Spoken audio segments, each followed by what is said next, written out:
Round 6 at Sugo was this weekend, and after a long layoff due to Round 5 cancellation due to monsoon-type weather, we're back in business.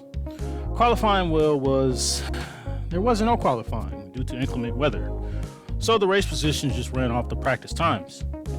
In GT500, P1 goes to the number 38 Keeper Supra, and P2 goes to the number 14 Ineos Supra, and P3 is the number 19 Wed Sport Supra. In the GT300 category, P1 went to the number 20 Shade Racing GR86, P2 goes to the number 61 BRZ, and P3 goes to the 777D Station Vantage. Just like in practice, it was pretty wet at Sportsland Sugo.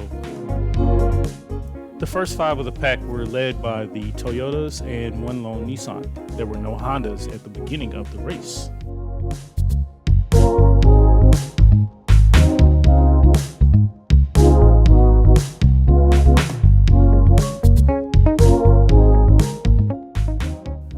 The Morelli Z started to battle the all-time Supra around lap 5. And then the Arda Honda Civic Type R went off at lap 15. Apparently it's locked up its brakes with the wet ground. The all-time Supra started to catch pace and battle the Keeper Supra like they always do and take P1.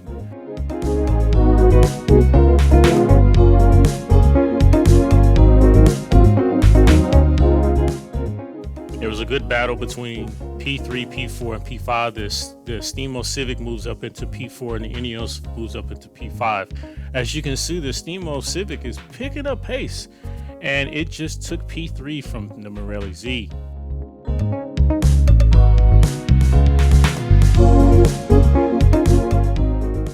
It seems the Keeper Supra is losing pace as the race is going on.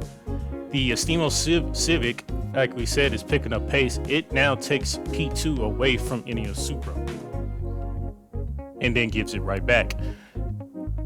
As they find lap traffic, they use the AMG in GT300 to its advantage, and the Ineos Supra keeps his position and keeps P2.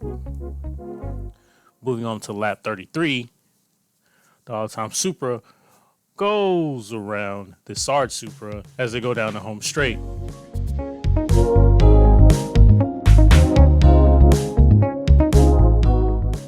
It uses Sarge Supra to its advantage and uses them as a blockade, as the Sarge Supra has just came out of the pits, so therefore it's not really fighting too much for position.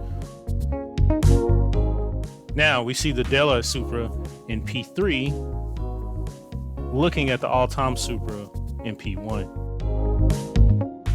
Now we have the all-time Supra in P1, the Della Supra in P2, and the Ineos Supra in P3, followed by the Stimo Civic in P4.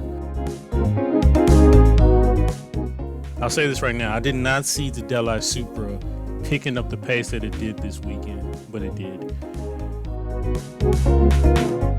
42nd lap, we have the Gainer Z, number 11 Gainer Z, spinning out and causing a full course caution, bringing everybody into the pits to make tire changes as well as fuel.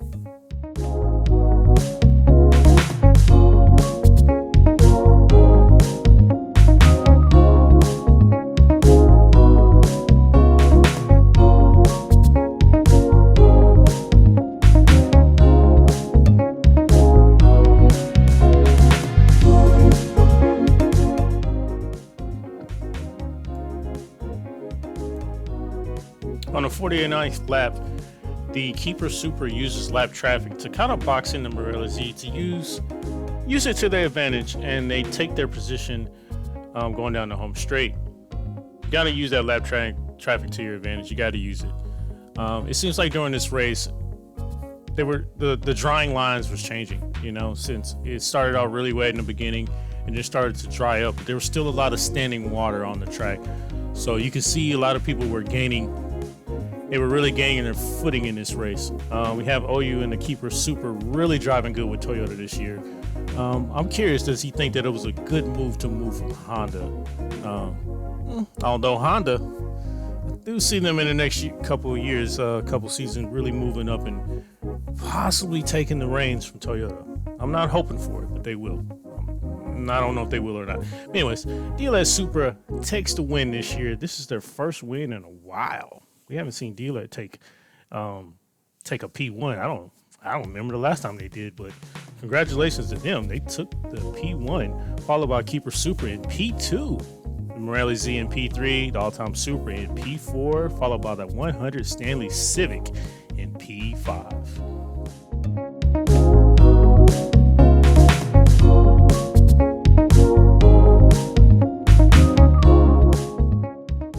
After a lot of slipping and sliding and clapping, the number 65 Leon Pyramid AMG takes home P1, followed by the Ponos Ferrari in P2.